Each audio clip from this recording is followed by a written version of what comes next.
The sun leaned hard on the earth, and the air above the desert wavered like a snake dancing on coals.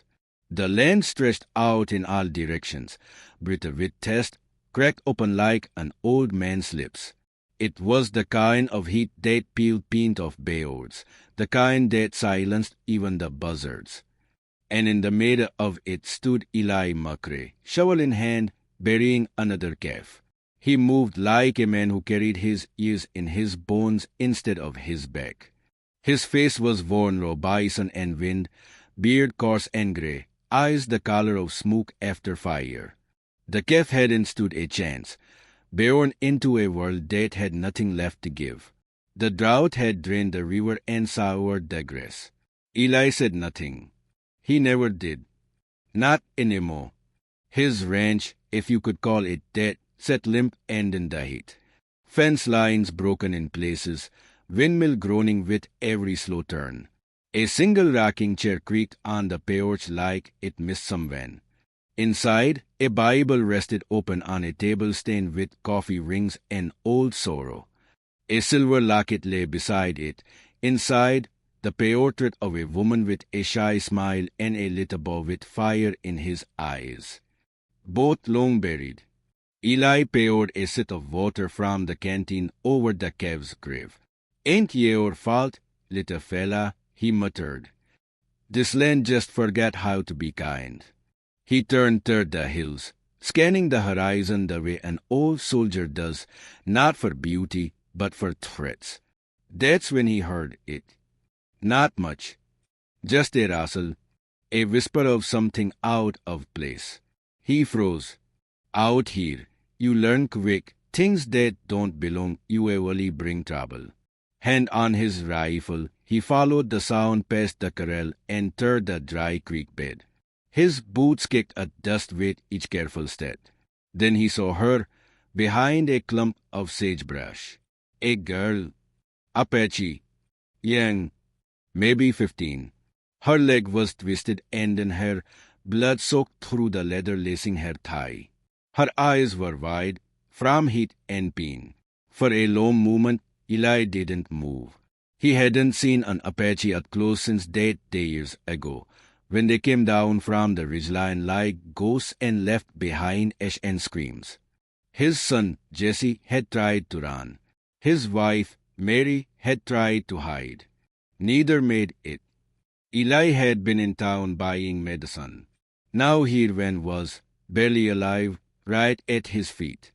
He raised the rifle halfway, the barrel trembling, then cursed and in his breath and lowered it.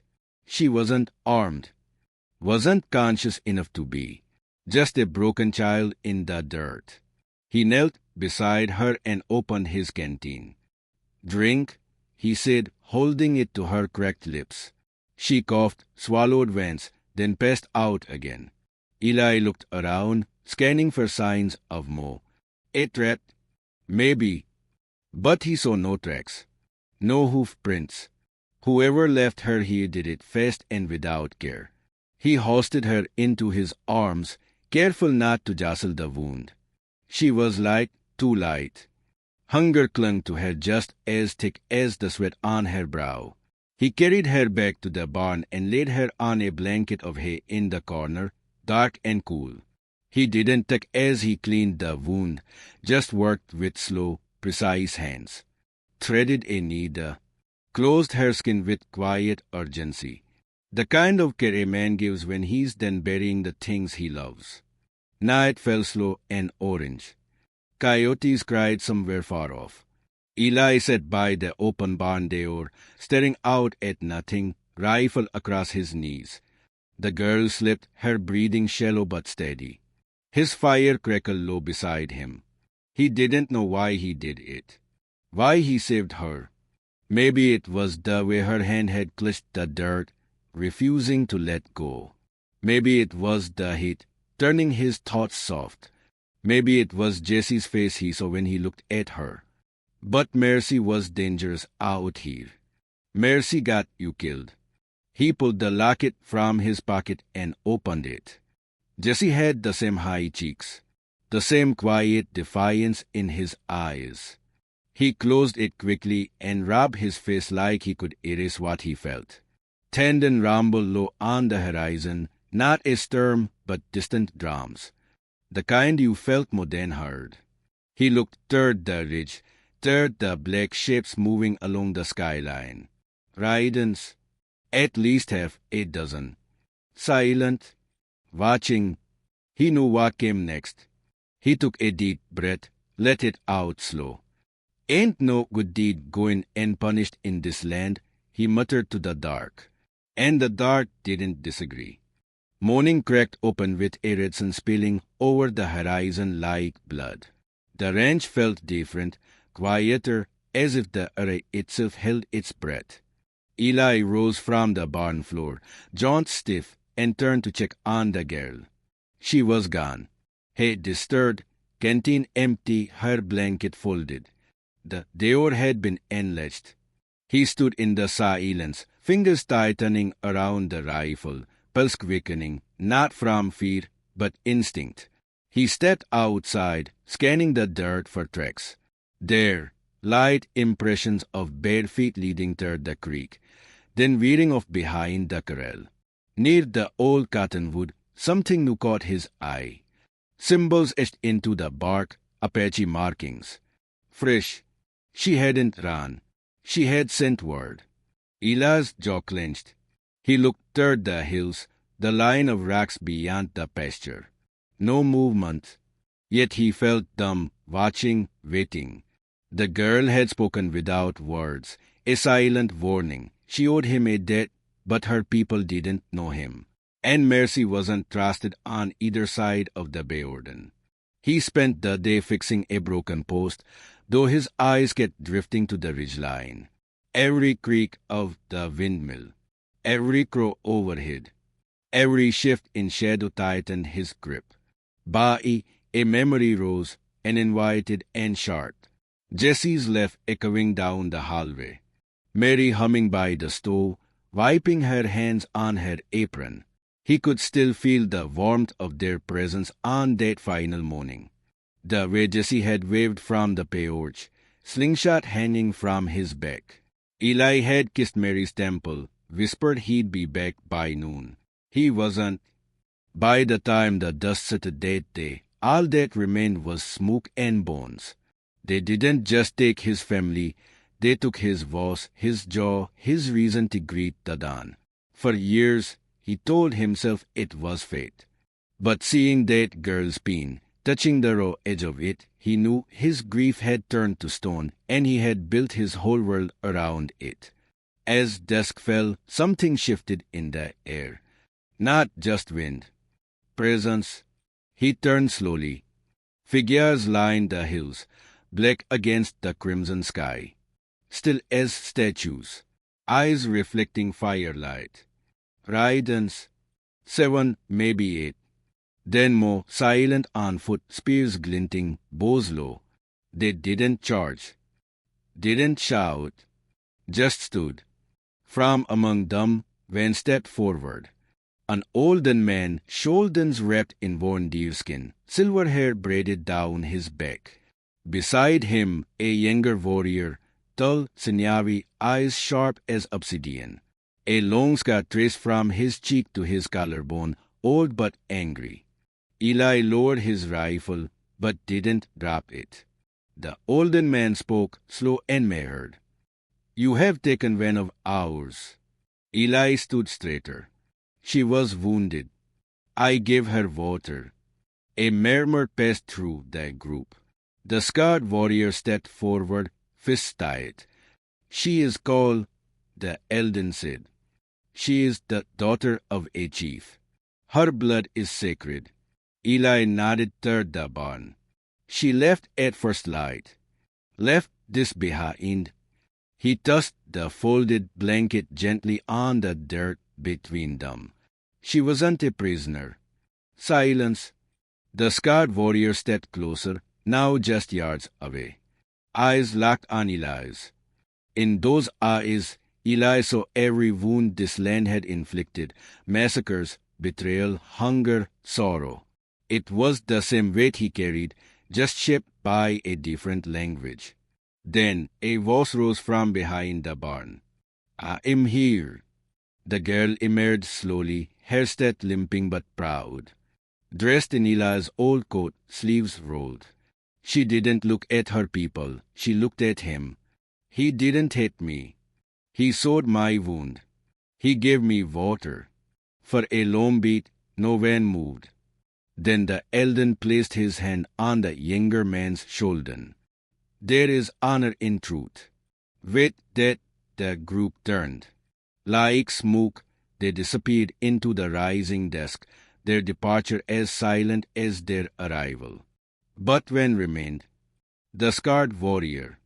He stepped forward and placed something at Eli's feet, a bundle of dried meat wrapped in hide, beads strung around the thigh. A gift, or a taste.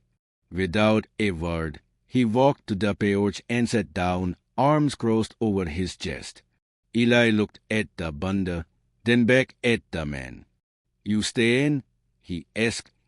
The warrior didn't answer, just stared into the dark.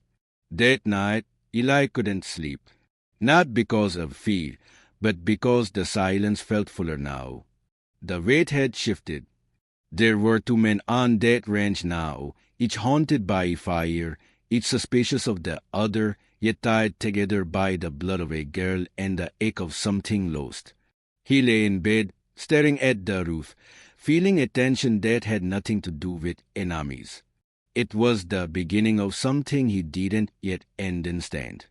A change, a reckoning. Morning would come, and with it, questions. But for now, all he could do was wait. The wind whispered through the cracks in the wall, carrying the scent of smoke and cedarn. Somewhere in the dark, the Apache drums faded. But the story was just beginning. The next morning broke cold and grey, the kind of rare chill that settled into the bones after too many scorched days. Eli stepped onto the porch with a steaming cup of black coffee in his hand, the bitter scent cutting through the quiet. The scarred warrior was already awake, seated in the dirt, sharpening a knife with rhythmic strokes. They hadn't spoken since the night the tribe left. Eli hadn't expected him to stay. But there he was, same place, same silence, watching the land like it might reveal something. Eli cleared his throat. "You got a name?" The warrior didn't look up. Eli nodded once.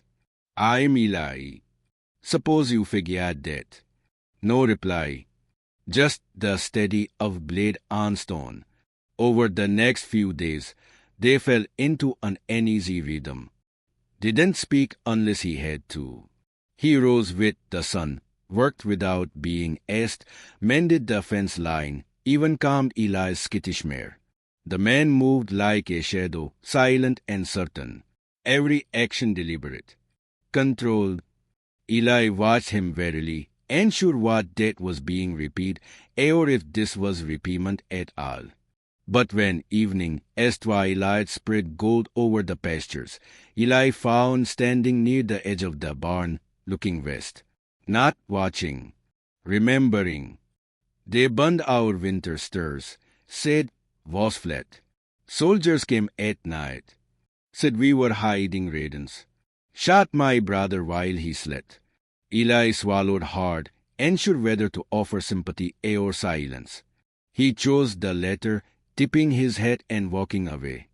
But words followed him, echoing in a place Eli caught long-sealed. Later that night, coyotes circled the henhouse. Eli grabbed his rifle and moved fast, but was already there, blade drawn. They worked together, no commands, no plan, just instinct. Two men fighting off wild hunger. When it was over, the coyotes lay still in the dirt, and something in their silence softened. A small knot passed between them, a crack in the wall. The peace didn't last. A week after the girl's return, a wagon kicked up dust on the main trail, 2 riders and 4 others on foot. Settlers, armed. The lead rider dismounted like he owned the ground, tall and broad with a crooked smile that didn't reach his eyes. Eli recognized him. Cyrus Dunn, used to run Whiskey Down River, now claimed to be a land agent. Afternoon, McCrae, Cyrus called out, hand resting too easily near his holster. Heard you've been keeping strange company. Eli stepped down from the porch, not liking the smirk on the man's face or the glint in the other's eyes. You got business, Cyrus. Reckon I do. Heard tell you got an Apache squatter. Some folks think that ain't wise. Others think it's treason. Appeared behind the barn, bow strong but lowered. Cyrus didn't flinch, but the men behind him tensed like rattlers called. Eli's voice was gravel. He's done no harm. He's ended my roof. Cyrus stepped closer. Your land don't buy you special rules. We got new laws out here. No Eordan. You think helping them's gonna save your soul? Ain't no redemption in a red man's blood. The line had been drawn. Cyrus tipped his head mockingly. We'll be back. Maybe next time we don't knock. They rode off, that threat lingering like smoke. That night, Eli checked every day or twice. Sharpened his blades. Neither man spoke of what was coming, but both prepared as if it already had. The attack came 2 days later. Before dawn, while the world was still, fire erupted at the barn. Eli woke to the scent of smoke and the crack of timber. Gunshots cracked through the morning. Horses screamed. Was already outside, arrow loosed before Eli found his boots. The barn blazed behind him, but their focus was forward, figures weaving through the fence, shouting, rifles flashing. Eli fired twice, then ducked behind the water trough. Moved like water, fast, lethal, deliberate. He dropped one man with a blade to the neck, another with an arrow to the thigh. Eli picked off 8 head from behind the wagon. But they were outnumbered. 5, 6, maybe more still circling. Then Eli heard it, cry, low and guttural.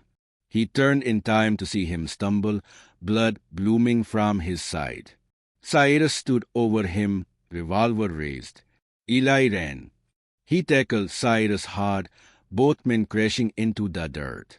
Fists flew, gravel grinding skin. Cyrus drew his knife. Eli knocked it free, then slammed the butt of his rifle into the man's jaw. Cyrus dropped, groaning. Smoke choked the yard. Flames littered the corral. Eli crawled, dragging him behind the rain barrel. Stay with me, Eli said, pressing hard on the wound. You hear me? Coughed, blood on his lips. Leave me. Go. Hell no, Eli growled. I am done leaving people behind. A sudden whistle pierced the air. Then hooves, dozens of them tended over the hill. The Apache had returned. Led by the Eldon, the warriors poured into the ranch like a windstorm. They didn't ask questions. They ended the fight. When the dust settled, the bandits were gone or dead. The fire was doused. Eli sat in the ash beside, holding his hand like a brother. The girl stood behind them, eyes wide with grief and gratitude. Later, the tribe offered to bring back with them. Eli helped lift him onto a travois, hands lingering longer than he meant. Didn't speak, but nodded once. The kind of nod that meant something lasting. Days passed. The ranch was half gone, barn scorched, corral splintered, but Eli rebuilt. Slowly, alone but not hollow. One morning, the path to the Apache camp wound like a scar through the hills, narrow, steep, and silent. Eli rode slowly, eyes scanning every bend, every ridge. The supplies tied behind his saddle shifted with each step, the faint clink of metates and glass jars the only sound besides the steady rhythm of hooves on dry earth. The morning was quiet, save for the call of a hawk overhead. Eli hadn't slept much. Not since the attack. Not since bled out in his arms, the firelight dancing in his eyes like flickers of some untold story. Had survived, but barely. The last time Eli saw him, he was unconscious on a woven cot, fevered and silent, the tribe disappearing back into the wild with him slung between two ponies. The camp came into view like a whisper, tents of deerskin and woven blankets, smoke spiraling gently from cooking fires, children playing with carved wooden figures near the edge of the trees. Eli paused at the ridge, heart drumming louder than his horse's breath. He wasn't sure they'd welcome him. Wasn't sure if had even spoken his name since they parted. But he nudged his horse forward. The first faces to greet him were cautious. Women with lined eyes. Old men who studied him with suspicion. Children who stared from behind legs and leaned to walls.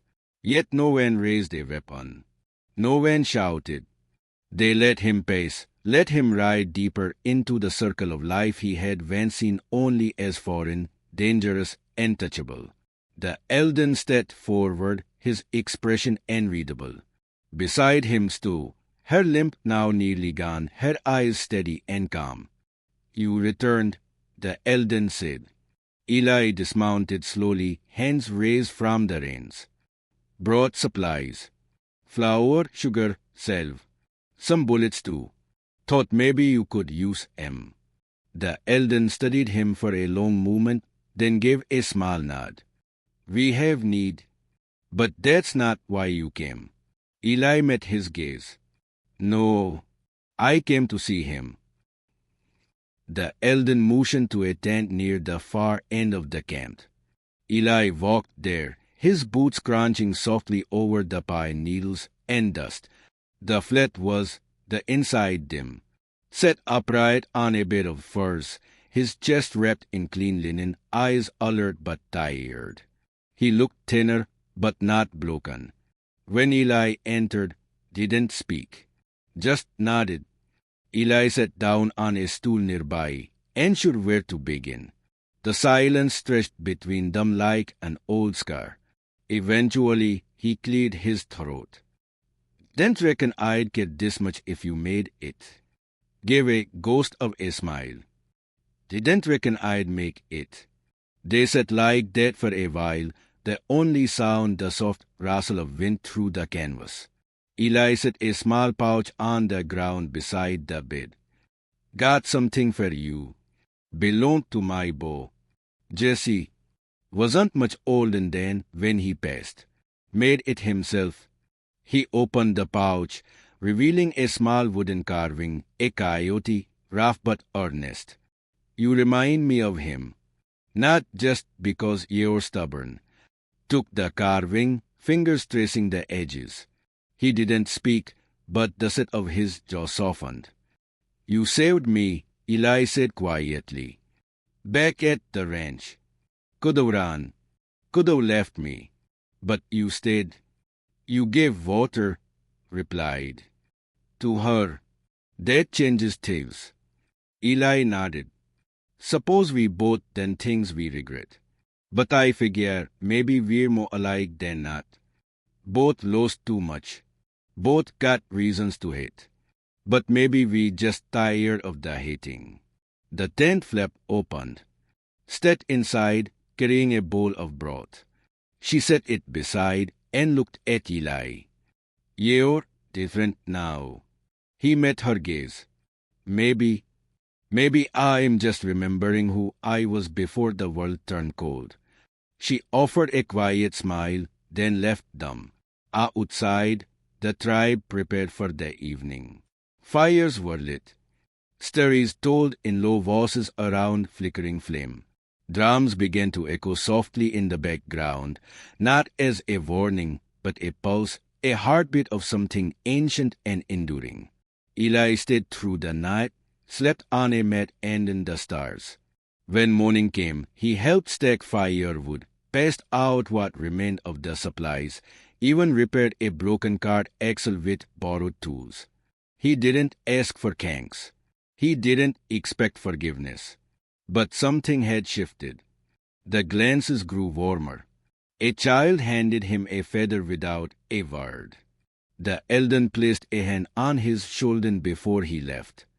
"You are not one of us," the Eldon said, "but your heart beats with understanding. That is enough." Eli nodded, unable to find the words. He mounted his horse, the saddle creaking beneath him, and looked back when last time. Stood outside his tent, leaning on a carved staff. He raised his hand, not in farewell, but in acknowledgement. Eli tipped his head. The ride back was long, the land wide and waiting. The ranch appeared on the horizon like a memory made real, burned in places, but standing. A place to begin again. He didn't rebuild it alone. 2 weeks later, Apache hands helped him raise new beams, stretch new fences. Children ran laughing through the fields. Planted herbs near the barn. The walls, once filled with only echoes, now carried the hum of something alive. Eli sat on the porch at dusk, watching the sun sink low behind the hills. The rocking chair beside him swayed gently in the breeze. He no longer looked for enemies on the ridgeline. He looked for visitors. 1 cup of water. That's all it took. 1 simple act to change the course of 2 broken lives. Eli had lost everything once, but somehow, by giving, he had been given back something just as precious. Not a family. Not yet.